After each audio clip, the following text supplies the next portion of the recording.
காவேரி, கங்கா, விஜய், சாரதா 4 பேருமே சேர்ந்து ஹாஸ்பிட்டல் போகிறாங்க. போயிட்டு அங்கே செக்லாம் பண்ணுறாங்க. செக் பண்ணிவிட்டு வராங்க. வர வழியில் வேண்டுதல் இருக்குன்னு சொல்கிறாங்க. அதே மாதிரி வேண்டுதல் எல்லாமே பண்ணுறாங்க. பண்ணி முடிச்சிட்டோன்னே ரொம்ப முடியல. அம்மா நீ எதுக்குமா இப்படி வேண்டிகிட்டு இருக்க?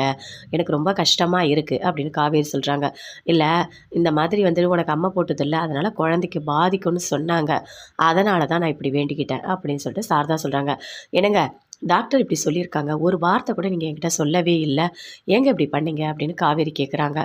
இல்லை உன்கிட்ட சொல்லாத மாதிரி உங்கள் அம்மாக்கிட்டேயும் நான் சொல்லாமல் இருந்திருக்கலாம். பாவம் அவங்கள பார்க்க ரொம்ப கஷ்டமாக இருக்குது அப்படின்னு விஜய் சொல்கிறாரு. அப்படியே கங்கா எல்லாத்தையும் பார்த்துட்ருக்காங்க. எதுவுமே பேசவே இல்லை.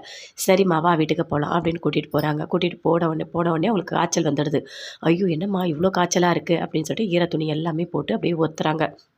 நெத்தியில எல்லாமே ஈர துணியெல்லாம் போடுறாங்க. அம்மா ரொம்ப ஃபீவராக இருக்குமா அப்படின்னு சொல்லிட்டு காவேரி சொல்கிறாங்க. ஹாஸ்பிட்டல் ஒன்றா போயிட்டு வந்துடலாமா அப்படின்னு கேட்குறாங்க. கங்கா அப்போ சொல்கிறாங்க.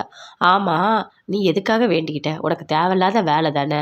நீ எதுக்காக இப்படி கஷ்டப்பட்டுட்டு இருக்க? அதுவும் காவேரிக்காக நீ வேண்டிக்கணுமா அப்படின்னு கங்கா கேட்குறாங்க.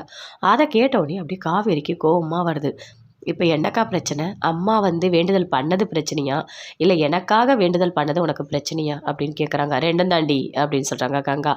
ஏன்டி நீ இப்படி பண்ணிகிட்ருக்க? ஏன்டி இங்கே பாருடி ஏற்கனவே தலை வலிக்குது. இன்னும் கொஞ்சம் தலைவலி அதிகமாகாத நீ எழுந்து உள்ளே போ அப்படின்னு சொல்கிறாங்க. ஆமாம் ஏதோ உன் நல்லதுக்கு நான் பேசினா தேவையில்லாத என்ன தான் திட்டுற நீ அப்படின்னு சொல்லிட்டு உள்ளே போகிறாங்க கங்கா. உள்ளே போனவொடனே யமுனாவுக்கு ஃபோன் பண்ணுறாங்க. அவங்களும் அட்டன் பண்ணி பேசுகிறாங்க. இங்கே என்ன நடக்குதுன்னு உனக்கு தெரியுமாடி? அதுவும் காவேரியோட குழந்தைக்கு ஏதாவது ஆயிட போகுதுன்னு சொல்லிட்டு அம்மா வேண்டுதல் வச்சிருக்கு தெரியுமா? வேண்டுதல் பண்ணி உடம்பு சரியில்லாமல் ஆயிடுச்சு. எல்லாம் அந்த காவேரி தான் அப்படி தலையில் தூக்கி வச்சுட்டு ஆடுறாங்க தெரியுமா?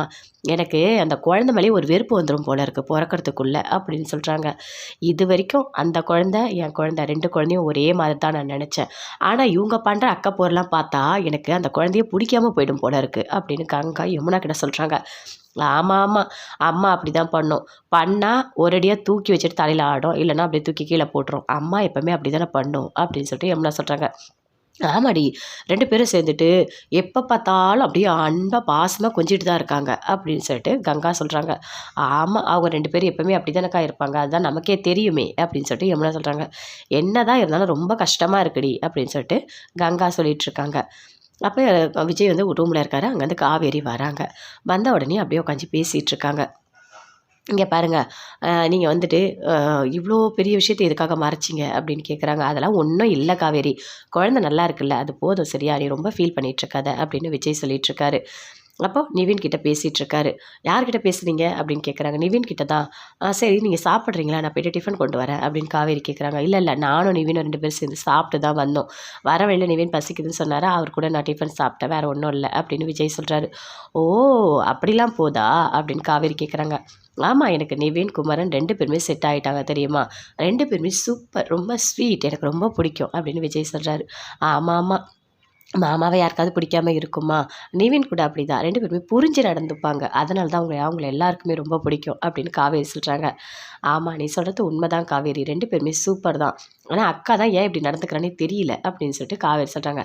சரி விடு காவேரி அதெல்லாம் நீ கண்டுக்காத அப்படின்னு விஜய் சொல்கிறாரு. ஆமாங்க நானும் இப்போ அமைதியாக தான் இருக்கேன்.